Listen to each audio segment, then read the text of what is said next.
On September 14th, we celebrate the Feast of the Exaltation of the Holy Cross. This beautiful feast has the cross placed in the center of the church, as you see. In the earlier days of our faith, the church would have had a large pulpit in the center of the nave of the church, where the readings in the sermon were done. You see that here in the icon of the feast. And the cross would have been placed at the top of this amvon, or pulpit, so that everyone could see it in the church, and it was above everyone else, exalted.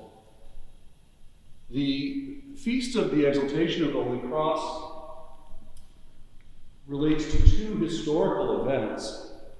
The first is the finding of the true cross by Queen Helena in the 4th century, when she went to the Roman city of Aelia Capitolina and reclaimed it as Jerusalem, and as the Holy Land, and reached down between the foundations of the Roman city and found the relic of the true cross. We knew that it was the proper place because the Romans had built a temple to the goddess Venus over it to obscure it.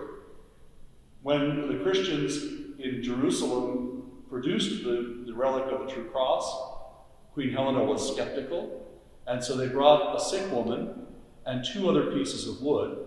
They touched the other pieces of wood to the woman, and nothing happened. When they touched the relic of the cross, she was healed.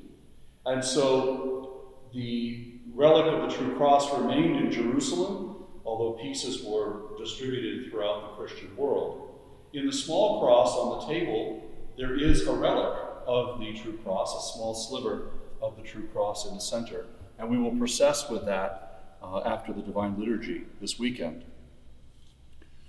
The second feast that we celebrate, or the second historical commemoration that we celebrate, is the return of the cross by the Emperor Heraclius in the year 629 or 630.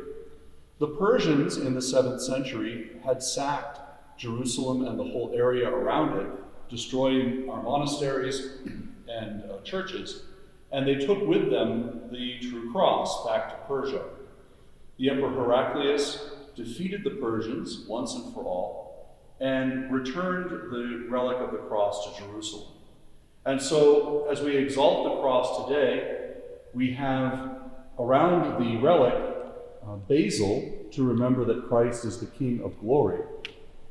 The play on words with basil, the word basil means king, and so we celebrate Christ, who through his cross is King of the world. Blessed feast day.